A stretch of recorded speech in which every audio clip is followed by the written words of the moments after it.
하나님은 영이시니 예배하는 자가 영과 진리로 예배할지니라. 아멘. 찬양과 경배와 영광을 받으시기에 합당하신 하나님, 광야 같은 세상에서 방황하며 살던 저희를 돌아보아 주시고 주님 계신 장막으로 우리를 불러주신 은혜에 감사합니다. 주의 공정에서의 한 날이 다른 곳에서의 첫날보다 나음을 고백합니다. 이 거룩한 주일에 주의 성전에 나와 예배하는 심령마다 기쁨과 평강의 복을 허락해 주옵소서.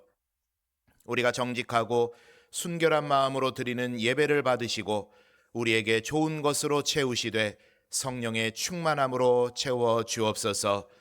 예배의 주관자가 되시는 예수 그리스도의 이름으로 기원하옵나이다. 아멘.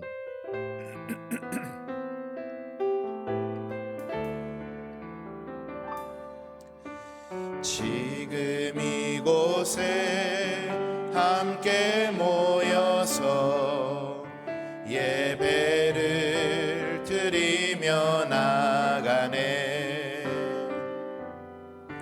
이 땅의 것이 아닌 하늘의 것을 구하며 그분 앞에 영광을 드리네. 지금 이곳에 함께 모여서 예배를 드리며 나가네. 이 땅의 것이 아닌 하늘의 것을 구하며 그분 앞에 영광을 우리 주님께 영광 높이 드리세. 영광 높이 드리세. 예배받기에 합당하신 주님이 우리의 예배를 받으시는 주 믿음으로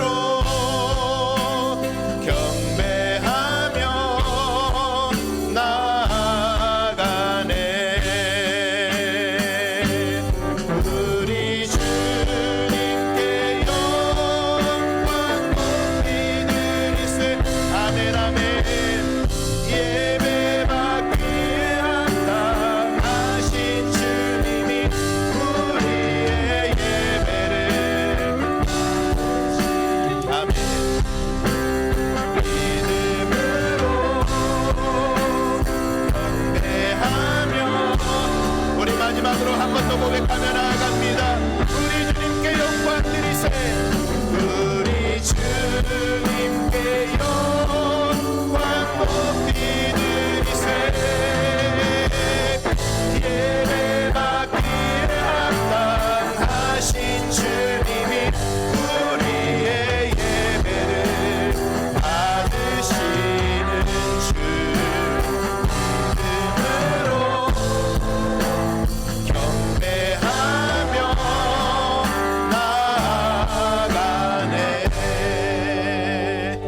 이 시간 같이 기도하기 원하는 것은, 하나님, 이 시간 우리가 하나님께 예배하기 원하지만 우리 안에 하나님과의 막힌담이 너무나도 많습니다.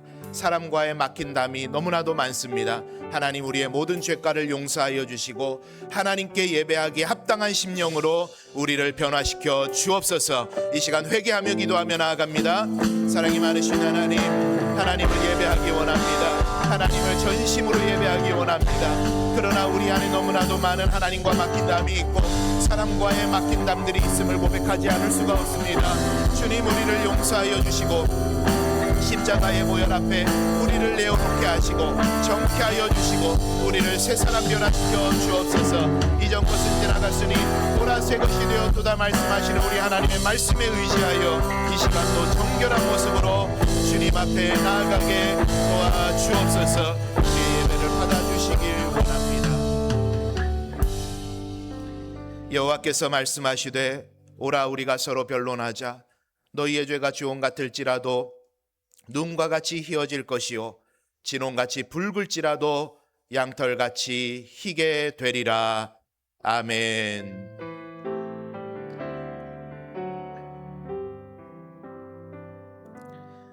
나는 전능하신 아버지 하나님 천지의 창조주를 믿습니다. 나는 그의 유일하신 아들 우리 주 예수 그리스도를 믿습니다. 그는 성령으로 잉태되어 동정녀 마리아에게서 나시고 본디오 빌라도에게 고난을 받아 십자가에 못 박혀 죽으시고 사흘 만에 죽은 자 가운데서 다시 살아나셨으며 하늘에 오르시어 전능하신 아버지 하나님 우편에 앉아 계시다가 거기로부터 살아있는 자와 죽은 자를 심판하러 오십니다. 나는 성령을 믿으며 거룩한 공교회와 성도의 교제와 죄를 용서받는 것과 몸의 부활과 영생을 믿습니다. 아멘.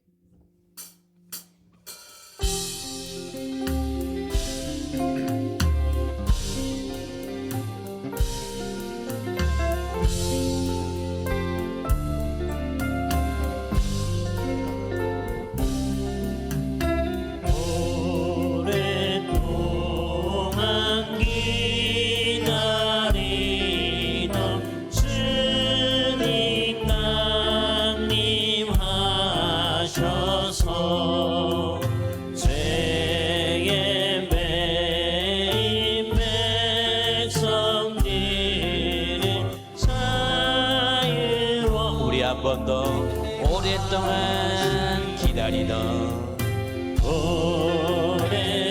오랫동안 기다리던 주님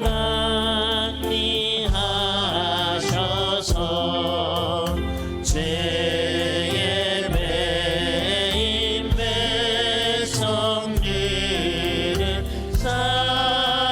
자유롭게 하시네. 주는 우리 소망이요 힘과 위로 되시니 오래 기다리던 백성 많은 복을 받겠네. 모든 백성 구하려고 임금으로 오시니 영원토록 우리들을 친히 다스리시네. 죄로 상한 우리 마음 은혜로서 고치고 주의 빛난 보좌 앞에 이르고 우리 한 번 더 모든 백성 구하려고 모든 백성 구하려고 임금으로 오시니 영원토록 우리들을 친히 다스리시네. 죄로 상한 우리 마음 은혜로서 고치고 주의 빛난 보좌 앞에 이르도록 새로 상한 우리 마음 새로 상한 우리 마음 은혜로서 고치고 주의 빛난 보좌 앞에 이르도록 하소서. 할렐루야. 아멘. 이분을 찬양합시다.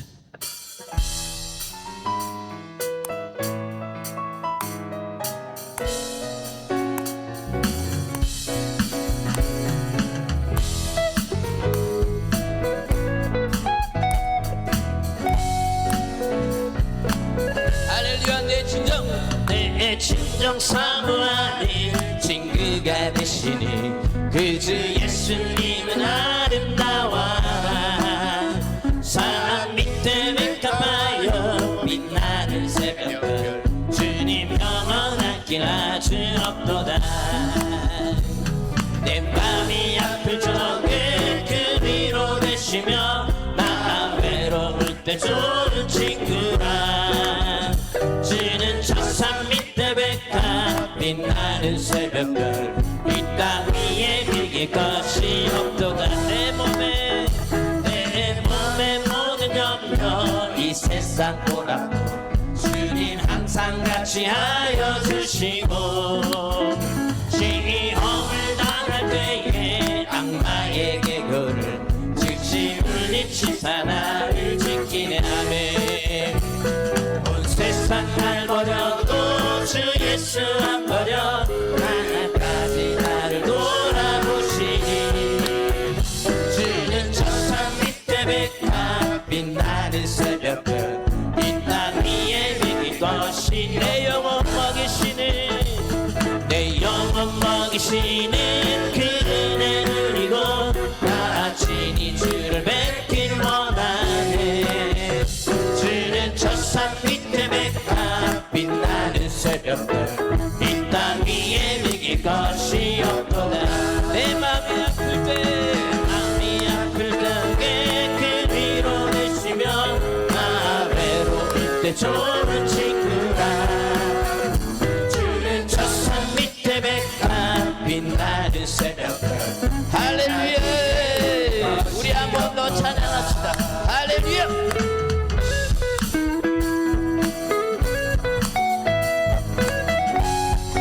내 진정 사모. 할렐루야. 내 진정 사모하는 친구가 되신 그주 예수님은 아름다워. 주는 밑에 백합하여 빛나는 새벽별 주님 영원할 길 아주 없도다. 내 맘이 아픈 적에 그 위로 내시며 나 외로울 때 좋은 친구야. 주는 저산 밑에 백합 빛나는 새벽별 이 땅 위에 비길 것이 없고 내 맘에 모든 염려 이 세상 보라도 나와 항상 같이 하여 주시고 시험을 당할 때에 악마의 계급을 즉시 물리치사 나를. 할렐루야. 온 세상 날 버려도 주 예수 안 버려 끝까지 나를 돌아보시니 주는 저산 밑에 백합 빛나는 새벽별. 할렐루야. 내 영혼 먹이시는 그 은혜 누리고 나 친히 주를 뵙길 원하네. 주는 저산 밑에 백합 빛나는 새벽별 이 땅 위에 비길 것이 없고 내 맘이 아픈 적에 그 위로 되시며 나 외로울 때 좋은 친구라.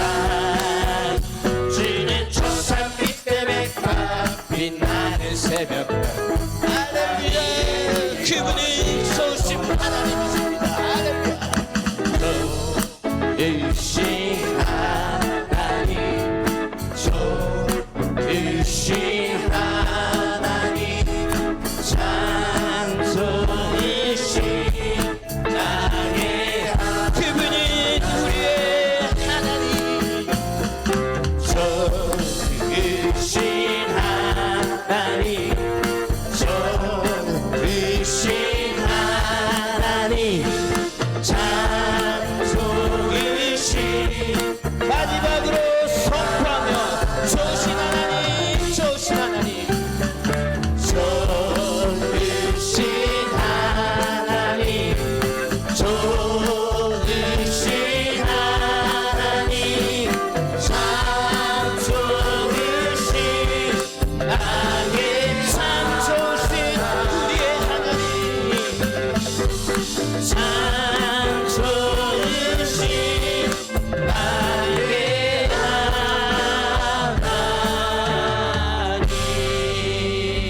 하나님께 영광의 박수를 올려드리기 원합니다. 할렐루야, 할렐루야. 이 시간 가운데 이 찬양으로 우리의 마음을 하나님께 드렸으면 좋겠습니다. 이 땅 가운데 오신 우리 주 예수 그리스도 그 아름다움을 고백하는 이 시간이 되었으면 좋겠습니다.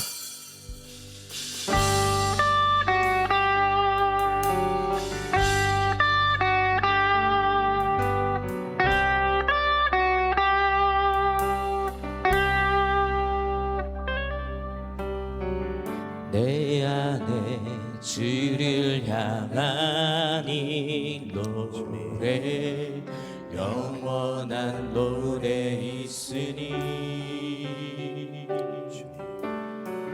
날 향한 주님의 크신 사랑 영원. 우리 한번 해볼까요? 내 안에 주를 향한 이 노래. 할렐루야.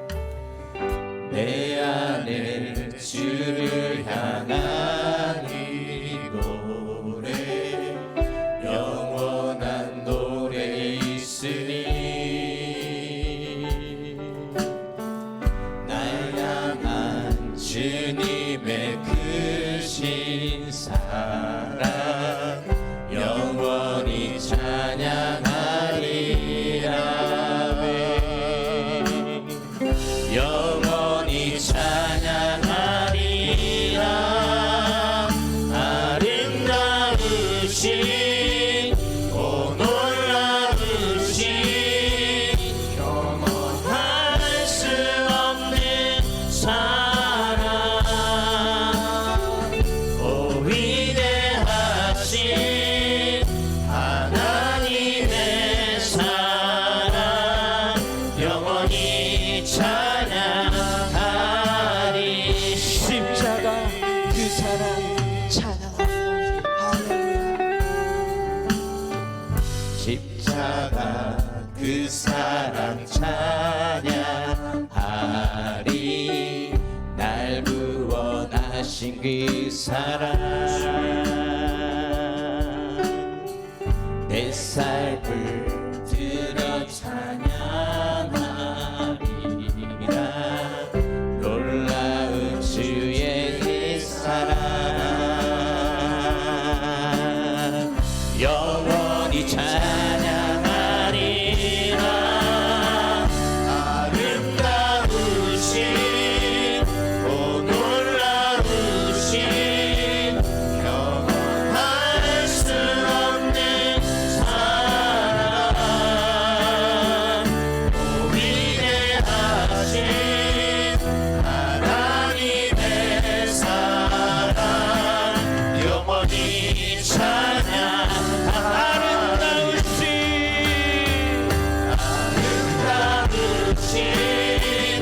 오 놀라우신 영원할 수 없는 사랑 오 위대하신 하나님의 사랑. 우리 한 번 더 마지막으로 아름다우신 오 놀라우신 아름다우신 오 놀라우신 영원할 수 없는 사랑 오 위대하신 하나님의 사랑 영원히 찬양하리. 우리가 이 시간 예배 자리로 나아가면서 기도할 때 하나님의 그 사랑 가운데 나아가기 원합니다. 아멘. 예배를 통해 하나님의 그 사랑을 직면하기 원합니다. 아멘. 그 하나님의 사랑에 잠겨 오늘도 이 예배가 은혜 충만한 예배 되기 원합니다. 아멘. 주님 우리를 다스려 주시고 성령으로 충만케 채워 주옵소서. 아멘. 이와 같은 기도의 제목으로 함께 합심해서 기도하며 나아갑니다. 사랑이 많으신 하나님, 이 예배 가운데 충만히 임재하여 주시기 원합니다. 하나님 하나님 악한 것들을 제어하여 주시고 하나님 이 시간에 온전히 주님만 바라며 예배하는 예배의 자리가 되게 하여 주옵소서. 주님 우리에게 말씀하여 주시고 악한 사단 마귀 이 자리에 들뜰하지 못하도록 막아주시며 하나님 이 시간에 감사와 기쁨 가운데 우리가 하나님을 예배하는 이 이 예배 자리가 되게 하여 주옵소서.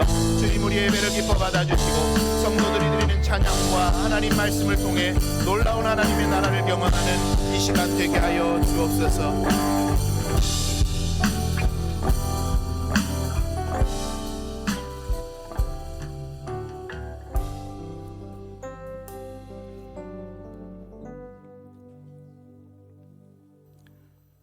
우리의 생명 되신 하나님, 값없이 주신 구원의 은혜로 세상 사람들과 구별하시고 이곳에서 주일 예배를 드리며 안식하게 하신 하나님께 영광과 찬양을 올려드립니다. 여호와의 강한 팔이 우리를 붙들고 계심을 알고 있으나 세상 물질과 편리함을 추구하며 주님이 주인 되는 삶을 살아오지 못하였음을 회개하오니 십자가 보혈로 우리의 죄를 사하여 주시옵소서. 연산교회 성도들이 하나님을 예배하고 주님을 찬양할 때 세상의 어떤 것으로도 채울 수 없는 평안과 기쁨이 있게 하시고 영원한 생명의 소망이 넘치게 하시옵소서. 세상 살아가는 동안 말씀으로 승리하게 하시고 기도함으로 형통한 삶을 살아가는 믿음의 사람 되게 하여 주시옵소서. 주님 오심을 기다리는 절기입니다. 우리 마음을 잠잠히 하여 기다림이 거룩한 설레임이 되게 하시고 서로 사랑하고 주님의 복음을 전하며 지역사회를 밝게 비추는 믿음의 공동체가 되게 하여 주시옵소서. 그리스도 안에서 우리가 하나 되게 하시고 마음속에 자리 잡은 여러 가지 우상들과 나쁜 구습들을 묻어버리고 마음을 새롭게 하여 미래를 준비하며 다음 세대를 일으키는 연산교회가 되게 하시옵소서. 필리핀 단기 선교를 준비하고 있사오니 주님, 우리를 사용하여 주시옵소서. 많은 다음 세대가 참여하여 주님의 길을 따라갈 때 선교적 세계관을 품는 교회 되게 하시고 만민에게 복음을 전파하는 교회 되게 하시옵소서. 대한민국을 위해 기도합니다. 활력을 잃어버린 경제의 생기가 돌게 하시고 막혀버린 남북에도 하나님의 섭리 안에서 길을 찾아 민족이 하나 될 수 있는 평화의 시대가 오게 하여 주시옵소서. 말씀 전하시는 목사님께 성령의 능력이 함께하사 생명의 말씀이 선포되게 하시고 험한 세상에서 지치고 상처받은 어린 양들이 쉼을 얻고 회복되는 역사가 있게 하시옵소서. 겉으로는 화려하지만 양극화와 저성장으로 힘든 시대를 살아가며 지친 우리에게 힘을 주시옵소서. 이겨내지 못할 암흑과 절망의 시간이 아니라 하나님께서 예비하신 불말과 불병거를 보는 시간이 되게 하시옵소서. 내 영혼이 여호와를 찬양하며 하나님의 모든 은택을 잊지 말고 감사하며 믿음의 길을 걸어가는 연산교회 모든 지체가 되게 하여 주시옵소서. 만왕의 왕으로 다시 오실 주님을 기다립니다.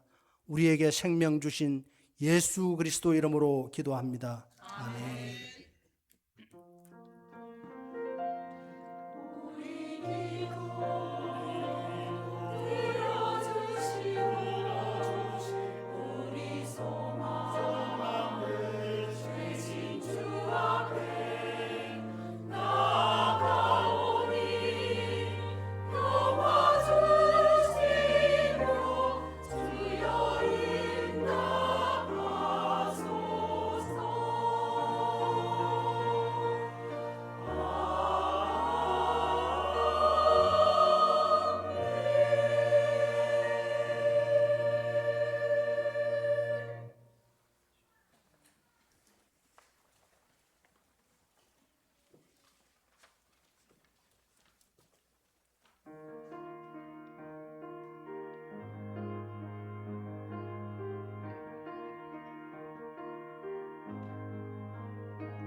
아멘. 우리 하나님께 영광의 박수 올려드리겠습니다.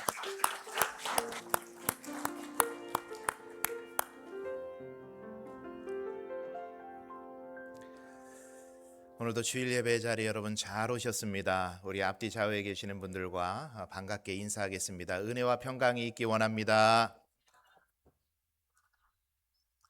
자, 한 번 더 하시죠. 우와, 우와. 예, 감사합니다. 오늘 우리 교회에 등록해 주신 분들 계셔서 소개해 드리겠습니다. 손재혁 성도님, 우리 김미숙 권사님께서 인도해 주셨습니다. 어디 계시나요? 예, 잠깐 인도자도 같이 일어나 주세요. 권사님도. 또 우리 강신범 성도님, 우리 목요전도대에서 인도해 주셨습니다. 예, 거기 계십니다. 우리 장로님 같이 일어나 주시죠. 네, 어색하시니까. 예, 또 한 분 더, 우리 엄정임 집사님의 남편 되시는 오은로 집사님. 배를 타시는 관계로 오랜만에 한국 들어오셔서 오늘 예배 참석하셨는데 우리 어디 계신가요? 우리 오은로 집사님 잠깐 일어나 주시고 집사님도 같이 일어나 주세요. 어색하시니까. 자, 우리 축복성 한번 하도록 하겠습니다. 너는 시냇가에 심은 너는 시냇가에 심은 나무라 하나님의 사랑 안에 믿음 뿌리 내리고 주의 뜻대로 항상 사세요. 우리 환영과 축하의 박수 하겠습니다. 예, 잘 오셨습니다. 예, 감사합니다. 예배 후에 저를 잠깐 만나 주시면 감사하겠습니다. 우리 교회 소식 전해드리겠습니다. 오늘 12월 당회가 있고 크리스마스에 있을 세례를 위해서 세례 교육 계속 진행이 됩니다. 필리핀 단기 선교 모임도 진행이 됩니다. 우리 70대 이상 전도회 헌신 예배가 다음 주 오후 예배에 있습니다. 성탄절 예배 및 행사 일정 주보 광고 참고해 주시고 성탄 축하 행사는 주일날 그리고 성탄 감사 예배는 25일 목요일날 있는 거 기억해 주시고 함께 예배에 힘써 주시기를 바랍니다. 내년도 예산을 위해서 예산위원회 모임이 12월 14일 오후 예배 후에 있습니다. 그리고 14일 날 또 오후 예배 후에 새가족 환영회가 있습니다. 올 한 해 동안에 우리 교회 등록하신 새가족분들 모시고 우리 목장 리더들과 함께 환영하는 시간입니다. 그리고 잘 준비해서 다음 주 목요일부터 우리 10대 라면 사역이 시작이 됩니다. 우리 10대 라면을 통해서 교회 앞을 지나다니는 우리 10대 청소년들에게 복음이 증거되는 귀한 통로가 될 수 있도록 위에서 기도해 주시고 그리고 혹시 생각나실 때는 라면을 기증해 주시면 교회에서 우리 10대들을 위해서 잘 사용하도록 하겠습니다. 우리 이영선 장로님과 이보영 권사님께서 성경 400독 이어달리고 계십니다. 우리 본당에 사용할 메인 건반이 우리 청소년부로 내려가고 메인 건반이 부족해서 우리 이인승 김혜든 집사님 가정에서 건반을 헌물해 주셨습니다. 감사드립니다. 오늘 주방봉사와 식당봉사 수고를 부탁드리고 저는 오후 예배 시간에 안락교회 임직 예식에 순서를 맡아서 잠시 다녀오도록 하겠습니다. 이것으로 교회 소식 마치고 이제 하나님 말씀 함께 보도록 하겠습니다. 오늘 하나님께서 우리에게 주시는 말씀은 신약성경 데살로니가전서 4장 1절에서 12절까지의 말씀입니다. 데살로니가전서 4장 1절에서 12절까지의 말씀, 이 말씀 저와 여러분이 한 절씩 교독하도록 하겠습니다. 우리 주님의 말씀입니다. 경청하는 마음으로 교독합니다. 그러므로 형제들아 우리가 끝으로 주 예수 안에서 너희에게 구하고 권면하노니 너희가 마땅히 어떻게 행하며 하나님을 기쁘시게 할 수 있는지를 우리에게 배웠으니 곧 너희가 행하는 바라 더욱 많이 힘쓰라.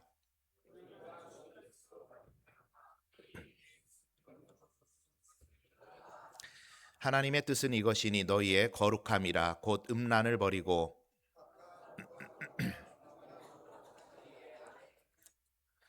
하나님을 모르는 이방인과 같이 세욕을 따르지 말고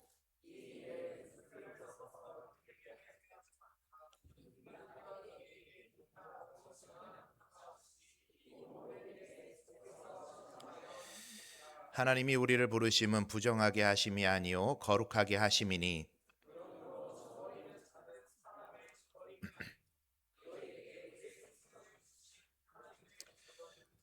형제 사랑에 관하여는 너희에게 쓸 것이 없음은 너희들 자신이 하나님의 가르치심을 받아 서로 사랑함이라.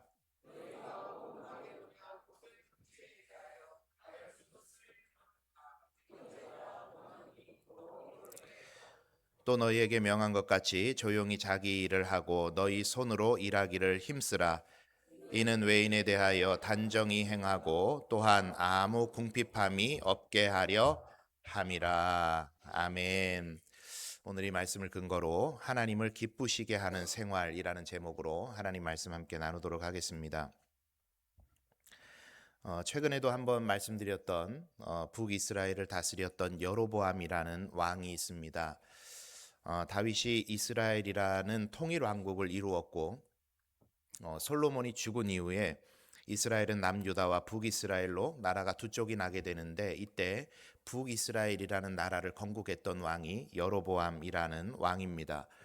그런 나라의 건국, 그러니까 이 여로보암은 한 나라를 일으킨 장본인이고 무엇보다 12지파 중 이스라엘 백성들 12지파 중에 10지파가 따르는 많은 사람들에게 인정받는 그런 왕이었습니다. 그러니까 눈으로만 보이는 역사적 평가라고 한다면 이 대단한 인물이 여로보암입니다. 이 여로보암을 여로보암 1세라고 부릅니다. 후에 오랜 시간이 지난 뒤에 여로보암 2세가 이스라엘의 왕이 됩니다. 이 여로보암 2세는 41년 동안 나라를 통치하게 됐는데 이때 북이스라엘은 가장 큰 영토를 갖게 되었습니다. 그러니까 여로보암 2세 때 그 영토가 상당히 넓어졌고 아주 부국강성한 나라를 이루었던 사람, 그 사람이 여로보암 2세입니다. 그러니까 나라의 흥망성쇠라는 관점에서 보면 이 여로보암 2세는 역사가 아주 크게 평가할 만한 여로보암 2세 하면 우리나라의 역사에 있어서 참 대단한 왕이었지 라고 평가할 만한 그런 왕이었던 거죠. 그런데 참 안타깝게도 이 두 왕은 하나님 앞에서 악한 왕이라고 평가를 받았습니다. 더욱이 여로보암 1세와 같은 경우에는 이스라엘 모든 왕들이 악하다는 평가를 받을 때 꼬리표처럼 붙어 다니면서 느밧의 아들 여로보암의 길로 걸어갔다. 그 여로보암 1세를 지칭해서 그 악함에 대해서 평가를 할 정도로 악한 왕으로 대표되는 그런 왕이죠. 여러분, 인간적인 눈으로 보면 대단한 업적을 이룬 왕입니다. 나라를 건국한 왕입니다. 가장 큰 영토를 얻었던 왕입니다. 정치, 경제, 사회, 문화, 국방 모든 것이 다 잘 되고 성과를 냈던 왕들입니다.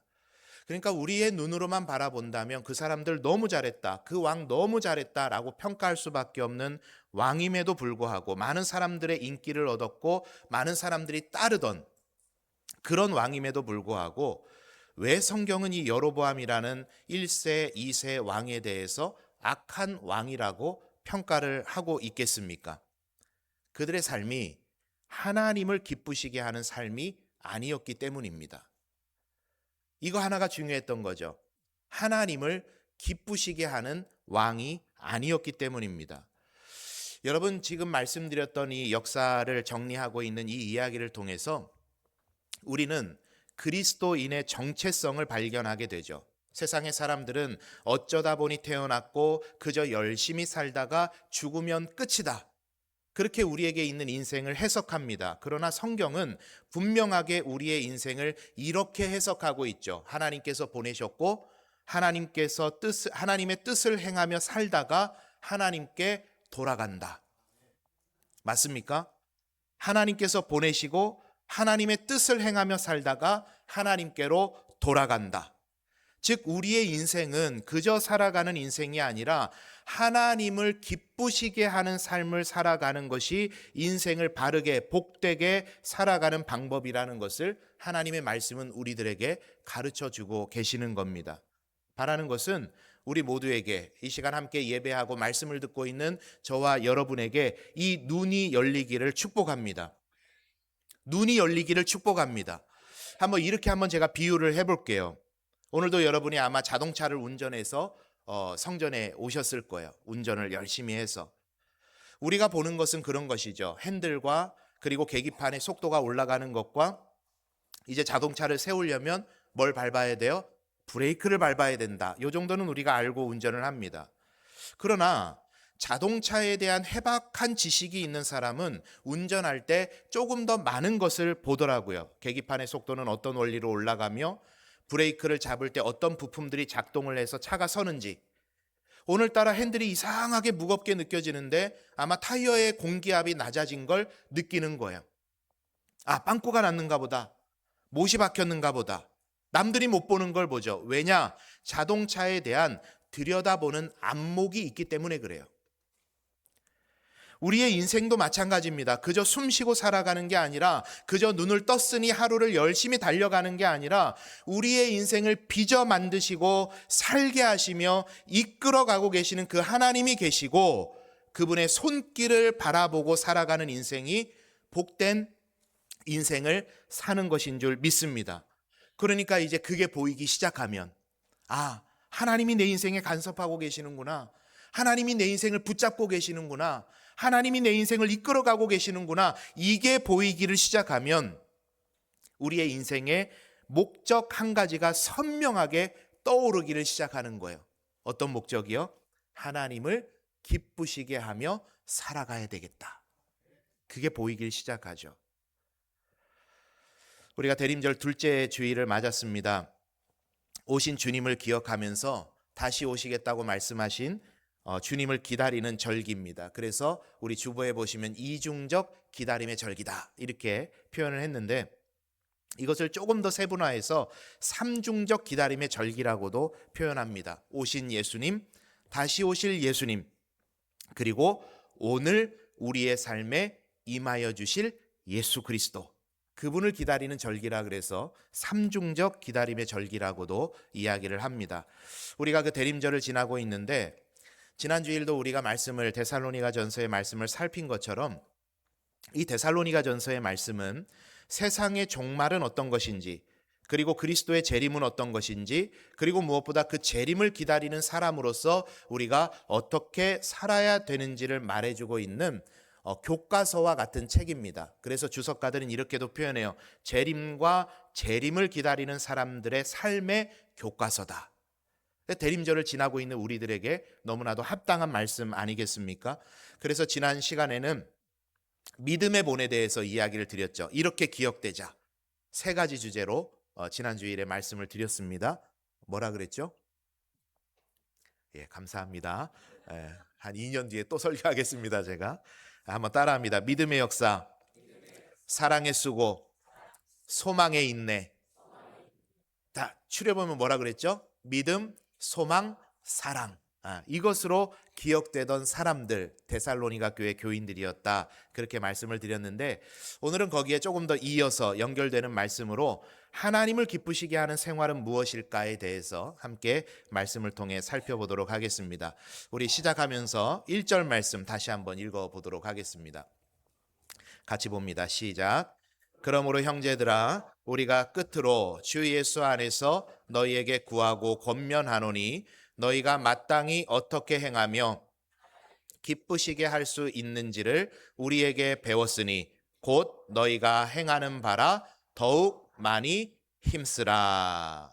아멘. 자, 바울은 하나님을 기쁘시게 해드리는 일에 더욱 힘쓰라고 권면하고 있어요. 하나님을 기쁘시게 해드리는 일이 뭐냐? 그것에 대해서 오늘 본문을 통해서 두 가지 권면을 하고 있습니다. 하나님을 기쁘시게 해드리는 삶은 뭔가? 바울은 첫 번째로 이렇게 이야기를 하고 있죠. 거룩한 삶을 사는 것이다. 우리 한번 따라합니다. 거룩한 삶을 사는 것. 어떤 삶을 사는 거요? 거룩한 삶을 사는 것, 이게 하나님을 기쁘시게 하는 삶이라고 권면하고 있습니다. 우리 3절과 7절의 말씀도 한번 같이 보겠는데 화면에 준비된 것으로 봅니다. 시작. 하나님의 뜻은 이것이니 너희의 거룩함이라 곧 음란을 버리고. 7절입니다. 시작. 하나님이 우리를 부르심은 부정하게 하심이 아니요 거룩하게 하심이니. 자, 색깔로 표현된 부분을 정리를 해보니까 이렇게 정리가 될 수 있겠죠. 하나님의 뜻은 우리의 거룩이고 우리를 부르신 목적은 거룩하게 하시기 위해 부르셨다. 이게 오늘 3절과 7절에서 우리에게 하고 있는 이야기입니다. 제가 하얀색 부분 하면 여러분은 노란색 부분 뭔지 아시겠죠? 자, 하나님의 뜻, 우리를 부르신 목적. 거기서 단어 한 가지를 딱 띄워보면 뭐죠? 거룩이에요. 거룩. 이스라엘 백성이 광야를 지나서 가나안에 들어갑니다. 그런데 그 가나안에 들어갈 때 하나님께서 이스라엘 백성들에게 여러 가지로 이야기를 하셨어요. 그게 레위기의 말씀이죠. 그런데 그 레위기의 말씀을 한번 탈수기에 넣어서 쫙 하고 짜보면 거기에서 단어 하나가 툭 튀어나오는데 그게 뭐냐? 거룩입니다. 가나안에 들어가서도 가나안의 7 족속이 자리를 잡고 세상 사람들이 자리를 잡고 살아가는 그곳에 들어가서도 너희는 하나님의 백성으로 거룩하게 살아라. 그 이야기를 하는 게 레위기의 말씀이에요. 여러분, 앞서 지난주에 데살로니가 지역이 어떤 곳이었는지를 잠깐 말씀을 드렸습니다. 에그나티아 가도라고 하는 그 길다란 중심, 그 도로의 중심에 있었던 도시였기 때문에 굉장히 많은 사람들이 모여 살던 곳입니다. 그런데 그러한 삶의 배경 때문에 그 중에서도 굉장히 그 지역이 심각했던 윤리적 타락이 뭐였냐면 음행이었다 그래요. 음행, 성적 타락. 여러 가지 말할 것 없이 성경 비평학자였던 브루스라는 학자가 책에 썼던 내용을 제가 한번 그대로 읽어드리겠습니다. 그 당시 데살로니가 지역의 이방인들은 결혼 외적인 성적 결합이 묵인되었고 심지어 어떤 종류의 성적인 결합은 장려되기까지 했다. 남자는 아내 외에 지적 교제를 나눌 수 있는 한 여자를 소유할 수 있었다. 그리고 노예제도로 인해서 쉽게 첩을 소유할 수 있었고 어떤 이교도들은 음행을 신성시하기도 했다. 이게 그 당시에 데살로니가 지역에 있었던 성적 타락, 음행에 관해서 정리해 놓았던 역사학자의 문헌의 내용입니다. 그 당시 이방인들의 사회 풍조였다는 거예요. 그런데 문제는 뭐냐면 데살로니가 교회에 상당히 많은 그리스도인들이 몇 명을 제외하고는 대다수가 이방인 개종자들이었다라는 거예요. 이방인 개종자들. 무슨 말이냐? 그런 음행이 당연시되던 사회 문화 속에 살던 사람들이 지금 데살로니가 교회 교인들이었다라는 겁니다. 그러니까 그 당시에 목회를 하던 바울과 그 당시의 목회자들은 그런 이방인들의 생각 속에, 습관 속에 뿌리 깊게 박혀있는 그런 인식과 습관의 물을 빼내고 하나님의 가치로 그들을 채워넣는 일이 목회에 있어서 너무나도 중요한 일이었다라는 거예요. 그게 데살로니가 전서가 하고 있는 이야기입니다. 한번 우리나라의 상황으로 비유를 해볼게요. 이해가 아마 쉬우실 거예요. 전라도에 가면 금산교회라고 있습니다. 김제에 가면 기역자교회, 금산교회. 내 집을 내주고 땅을 내줘서 교회를 세웠던 양반 조덕삼이라는 분이 있었어요. 그 집의 몸종이었던 마부 이자익이 있었습니다. 그런데 이 금산교회에서 장로 투표를 하게 되죠. 장로를 선출하는 투표를 하게 됐는데 양반 조덕삼은 장로 투표에서 떨어지고 마부 이자익은 장로에 당선이 되게 된 거예요.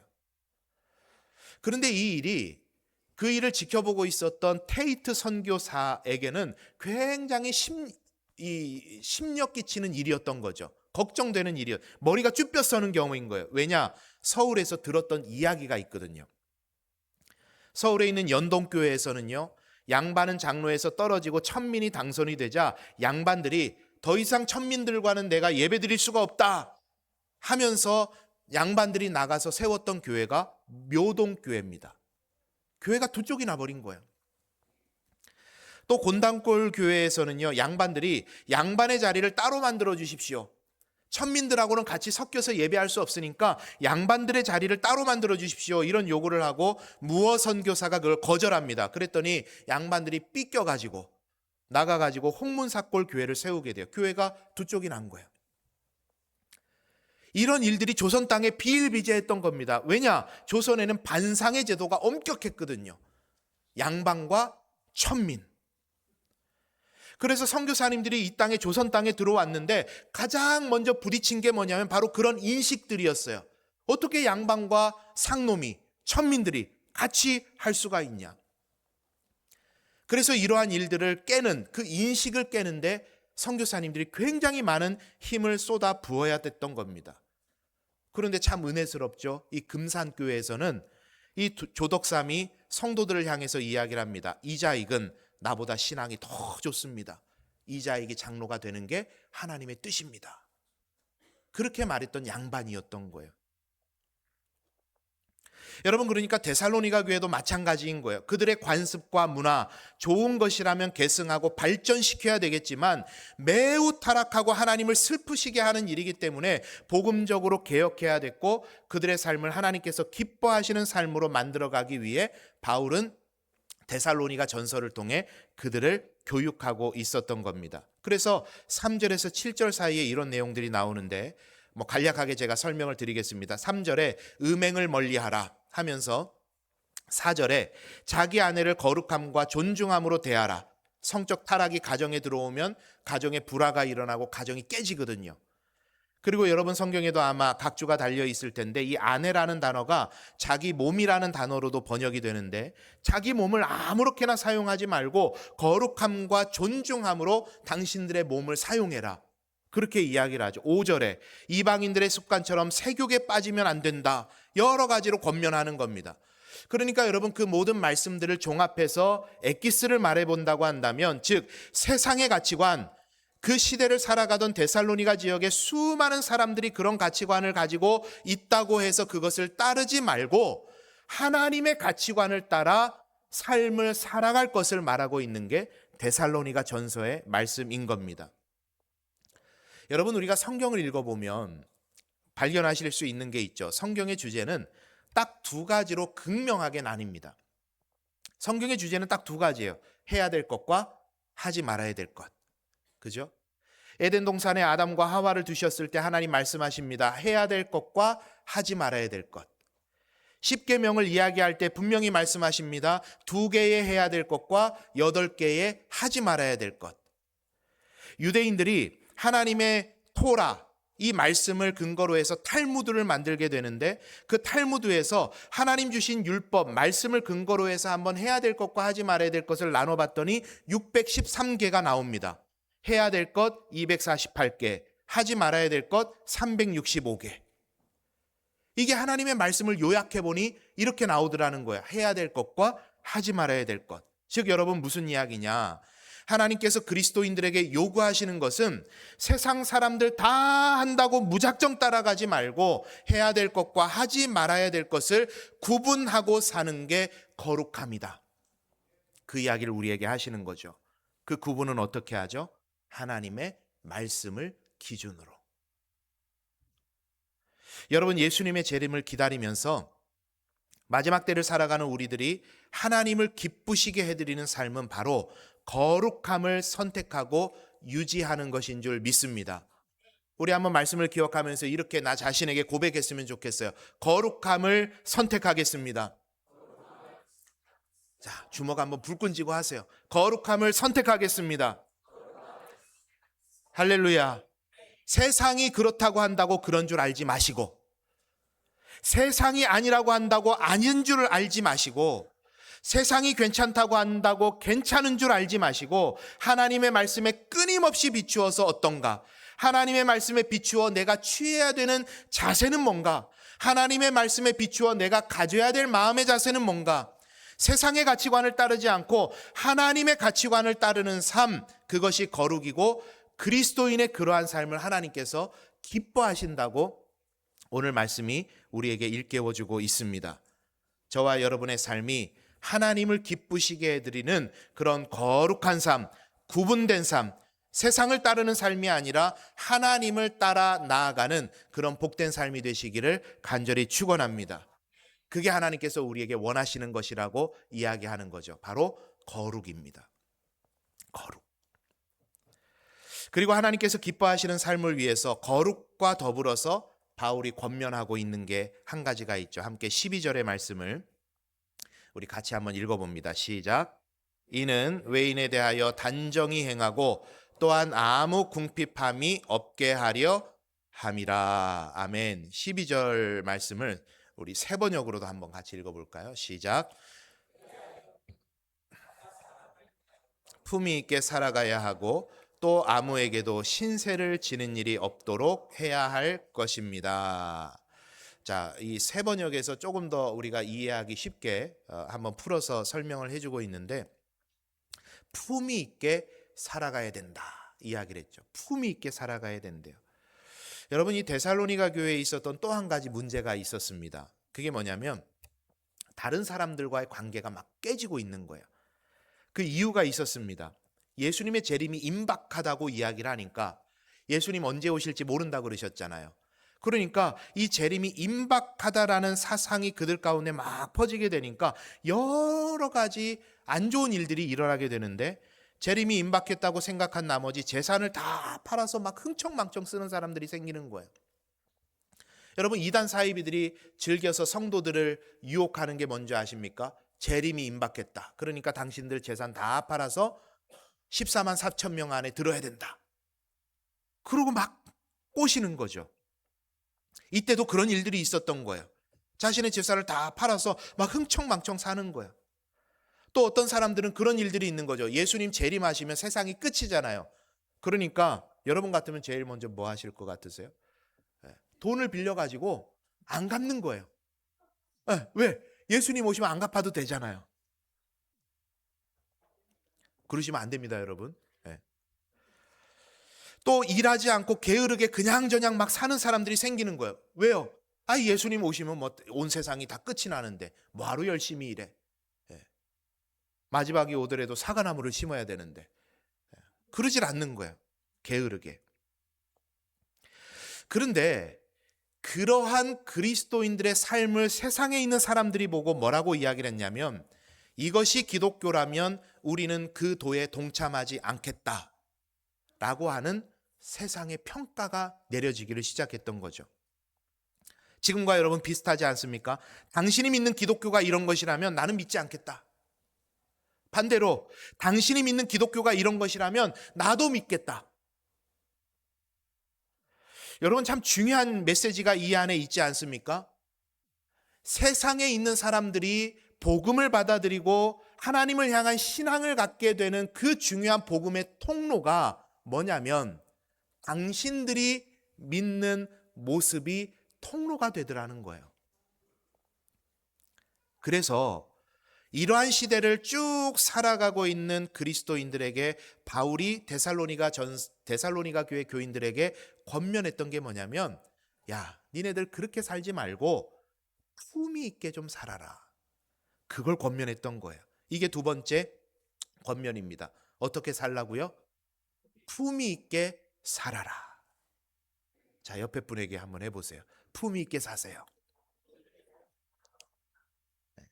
품위 있게 사셔야 돼요. 여러분, 품위라는 게 뭐죠? 품위 있게 사는 게 뭡니까? 예전에 제가 어렸을 때 저희 집 책꽂이에 있었던 책 한 권이 기억이 납니다. 그 제목이 뭐였는지는 잘 기억은 안 나는데 그 내용이 뭐였냐면 생활 예절, 뭐 문화인의 생활, 뭐 이런 대백과 사전처럼 비슷하게 생겼던 그런 책이었습니다. 그 책에 보면 이런 내용들이 있었어요. 양복은 어떻게 입는지, 위생생활은 어떻게 하는 건지, 양식을 먹을 때 포크나 나이프는 어떻게 사용하는 건지, 뭐 심지어는 깨끗하게 샤워하는 방법, 뭐 이런 것까지 그 안에, 책 안에 들어있었던 기억이 있습니다. 그런 내용들인데, 그런데 여러분, 매슬로우의 욕구 이론을 보면 좀 이해가 돼요. 사람이 먹고 살만해지니까 품위를 생각하더라고요. 그죠? 여러분, 단기 선교를 통해서 지금 우리나라의 수준에 미치지 못하는 어떤 개발도상국 혹은 그보다 못한 그런 지역에 가서 단기 선교를 하다 보면 그런 생각들을 하게 돼요. 아, 이분들도 좀 깨끗하게 살았으면 좋겠고 교육을 받았으면 좋겠고 하는 것들. 근데 우리네 60년 전 혹은 뭐 그보다 이전의 삶이 똑같았지 않았습니까? 먹고 사는 게 너무 급했던 거예요. 그런데 이제 먹고 살만해지고 개발도상국이 되고 선진국이 되니까 품위를 생각하는 거예요. 예전에 제가 사역을 처음 시작할 때 한 20 몇 년 전에 말하자면 저로서는 이제 사회에 첫 발을 내딛는 거 아니겠습니까? 사역을 시작하는 거니까. 그때 제가 했던 생각이 아직도 선명하게 기억이 납니다. 좋은 양복을 입고 좋은 구두를 신고 드레스 코드에 맞게 센스 있게 좋은 넥타이를 하고 포켓에는 파커 볼펜 하나 딱 꽂고 하는 거. 그게 저는 품인 줄 알았어요. 그게 젠틀한 건 줄 알았어요. 그런데 그게 아니라는 걸 이내 알게 됐죠. 사람의 품위는 옷가지에서 나오는 게 아니고 무엇을 신었는지, 무엇을 입고 있는지, 어떻게 사는 삶의 모습에서 나오는 게 아니라 사람의 품위는 어디서 나오냐면 언행에서 나오더라고요. 언행. 어떻게 말하고 어떻게 행동하는가.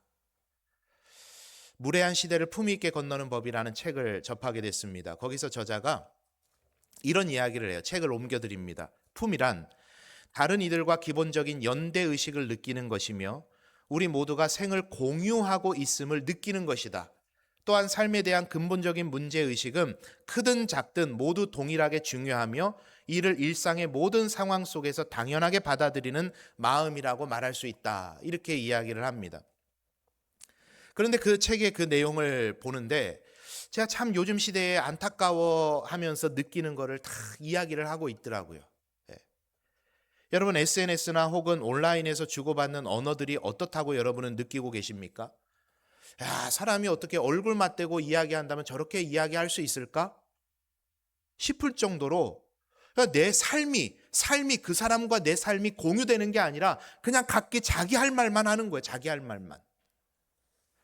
이틀 전에 뉴스에도 나왔어요. 골목길에서 차와 오토바이가 시비가 붙었는데 한 사람이 뇌사 상태에 빠졌어요. 싸워가지고. 층간소음으로 인해서 살인을 저질렀는데 피해자는 관리사무소에 숨어 들어가고 가해자는 차를 몰고 관리사무소를 들이받고 결국 살인이 났어요. 살인 사건이. 층간소음 때문에. 참 너무하지 않습니까? 여러분 요즘 세상이. 아파트에서 삼겹살을 구워 먹고 고등어를 구워 먹는 게 민폐가 되어버렸어요. 그죠 여러분? 민폐가 됐어요. 여러분 고등어 굽는 냄새를 맡아야 되는 게 불편할 수 있죠. 그 불편이 아무것도 아니라는 말은 아닙니다. 그런데 고등어를 굽는 사람이건 그 냄새를 맡는 사람이건 같이 살아가는 세상, 사회라는 연대의식이 너무 약해져 버린 사회, 세상을 우리가 살고 있지 않습니까? 그래서 내가 다른 사람 때문에 불편한 거를 못 참아요. 그냥 각각의 개인이에요. 내가 함께 살아가고 있다는 세상이 자꾸 약해지는 거예요. 연대의식, 생을 공유하고 있다는 것, 삶의 문제는 크고 작든 너나 나나 다들 중요한 문제 가운데 직면하고 있다는 생각들이 얕아진다라는 거예요. 네 생각은 네가 문제는 아무것도 아니래요. 내 문제만 크대요. 그런 마음이 약해지는 거예요. 이런 사회 현상을 두고 작가가 품위가 없어지고 있다. 그렇게 지금 이야기를 하는 거죠. 그런데 여러분 오늘 말씀에 우리에게 권면합니다. 품위 있게 살아가라. 이걸 여러분 개역 성경은 단정히 행하라고 이야기를 하는데 우리가 함께 살아가는 세상에서 공동체에서 어떻게 살아가야 하느냐를 이야기를 해주고 있는 거죠. 그냥 고상한 어떤 신사숙녀들이 가진 그런 품위를 이야기하는 게 아니라 그리스도인이라면 마땅히 갖고 있어야 되는 말과 행동에 관한 것입니다. 그리스도인이기 때문에 말에 품위가 있어야 되고 그리스도인이기 때문에 행동에 품위가 있어야 된다는 말이에요. 왜냐? 여러분의 그리스도인됨의 품위를 보고 세상의 사람들이 하나님을 알게 되기 때문에. 그래서 여러분 이와 관련해서 바울이 데살로니가 교회에 편지를 보낸 것과 같은 이유로 예수 그리스도의 재림을 기다리는 성도들의 삶의 자세에 대해서 베드로 후서를 통해서도 같은 류의 이야기를 계속해서 이야기합니다. 그 말씀을 한번 준비를 했는데 베드로후서 1장 4절에서 7절의 말씀을 우리 한번 같이 읽어보도록 합니다. 천천히 읽어봅니다. 시작. 이로써 그 보배롭고 지극히 큰 약속을 우리에게 주사 이 약속으로 말미암아 너희가 정욕 때문에 세상에서 썩어질 것을 피하여 참여하는 자가 되게 하려 하셨느니라. 그러므로 너희가 더욱 힘써 너희 믿음의 덕의 지식을, 지식의 절제를, 절제의 인내를, 인내의 경건을, 경건의 형제 우애를, 형제 우애의 사랑을 더하라. 아멘. 이 베드로 사도는 이렇게 이야기를 하죠. 신성한 성품에 참여하는 자가 되게 하셨다. 그러니까 이거를 데살로니가 전서에 오늘 나누었던 말씀을 빌어서 다시 빗대어서 이야기를 해본다면 신성한 성품에 참여한다라는 것은 거룩하게 된다라는 뜻이에요. 거룩하게 사람이 변하게 되니까, 거룩함을 추구하게 되니까 그 거룩함이 우리의 삶에 배어 나오게 되는데, 그 배어 나오는 삶의 양태가 뭐냐? 믿음의 덕의 지식을, 지식의 절제를, 절제의 인내를, 인내의 경건을, 경건의 형제 우애를, 형제 우애의 사랑을 더하게 되더라는 거예요. 그러니까 마지막 때를 살아가는 그리스도인의 품이라고 할 수 있는 대목이죠. 덕, 지식, 절제, 인내, 경건, 형제 우애, 사랑. 이것이 우리의 삶에 드러나야 된다라고 이야기를 하는 겁니다. 사랑하는 여러분, 품위 있게 사는 저와 여러분 되시기를 바랍니다. 사람을 대하는 여러분의 덕의 품위, 넘치는 것 앞에서 여러분의 절제의 품위, 어려운 일 앞에서의 여러분의 인내의 품위, 육신의 향락을 쫓아가는 것이 아니라 경건으로 삶을 다스리는 경건의 품위, 어려운 이웃을 대하는 여러분의 형제 우애의 품위, 사회적 약자를 대하는 여러분의 사랑의 품위, 그 품위가 여러분의 그리스도인됨을 드러내는 것이고, 그 그리스도인됨을 보고 세상의 사람들은 하나님을 알게 된다고 성경이 이야기를 하는 겁니다. 우리 사랑하는 성도님들, 그리스도인됨의 품위를 가지고 살아가는 여러분 되시기를 바랍니다. 여러분의 말이 여러분의 품위예요. 여러분의 신앙적 행동이 여러분의 그리스도인됨의 품위입니다. 말과 행동에 그리스도인됨의 품위가 드러나서 여러분을 보고 세상의 사람들이 하나님을 알게 되는 그런 은혜가 저와 여러분에게 있게 되기를 간절히 소망합니다. 말씀을 정리하겠습니다. 예수님의 재림의 때가 가까워질수록 세상은 어지럽고 혼란스럽고 육신을 따라가는 삶으로 계속해서 변할 것입니다. 성경이 이야기하고 있는 바입니다. 그러한 때를 살아가고 있는 그리스도인 된 저와 여러분이 하나님께서 기뻐하시는 그런 삶을 만들어가길 원하는데, 거룩한 삶으로, 따라합니다. 거룩한 삶으로, 품위 있는 언행으로 하나님 기쁘시게 하는 그런 삶을 만들어가는 저와 여러분 되시기를 간절히 축원합니다. 우리 이 시간의 말씀을 기억하면서 나 주님의 기쁨 되기 원합니다. 하나님의 마음에 합한 사람 되기 원합니다. 우리 그런 마음으로 함께 결단의 찬양 드리도록 하겠습니다.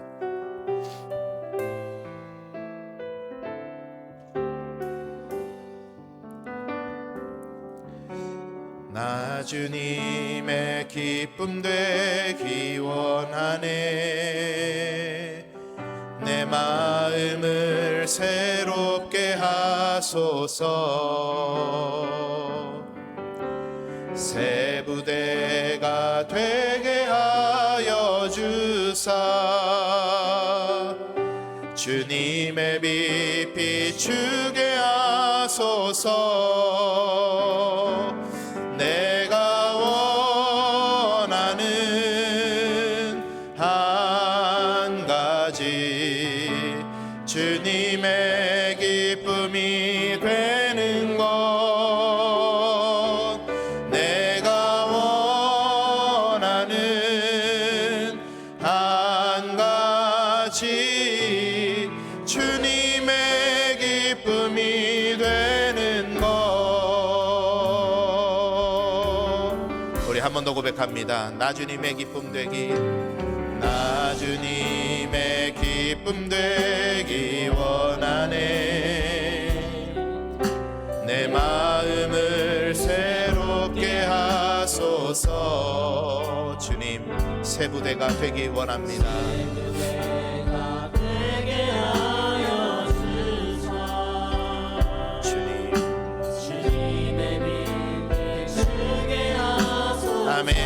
우리 가슴에 손을 얹고 찬양합니다. 내가 원하는 한 가지 주님의 기쁨 되기 원합니다. 되는 것 내가 원하는 한 가지 주님의 기쁨이 되는 것 내가 원하는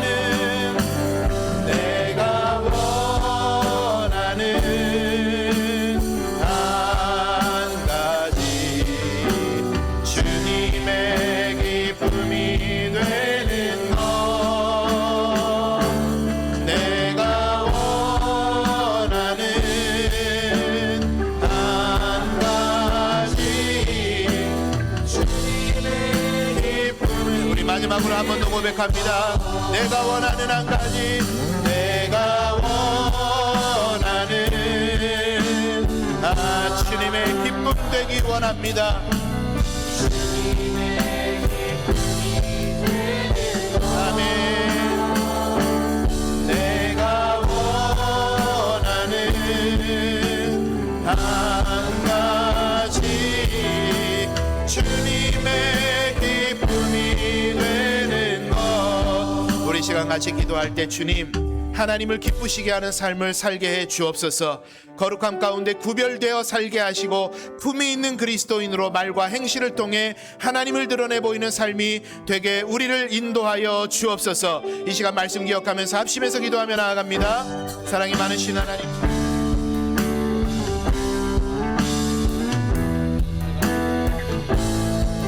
하나님 기뻐하시는 삶을 살게 하여 주옵소서. 나의 삶의 말과 행실이 하나님 품이 있는 그리스도인의 삶이 되게 하여 주시고 하나님께서 기뻐하시는 삶의 열매를 거두며 살아가는 주의 백성들 되게 하여 주옵소서. 이 한 주는 간도 걸어갈 때 세상을 따라가는 인생 되지 않게 하시고 하나님의 말씀과 그분의 정신을 따라 살아가는 인생 되게 하여 주시고 주께서 허락하여 주시는 놀라운 은혜 가운데 나아가는 주의 백성들 되게 하여 주옵소서. 주님이 한 주간 우리의 삶의 제사를 받아주시고 하나님을 향하여 거룩함과 의로움을 가지고 살아가는 주의 백성들 될 수 있도록 주여 은혜를 더하시고 역사하여 주옵소서. 온전히 주님 영광받아 주시기 원합니다.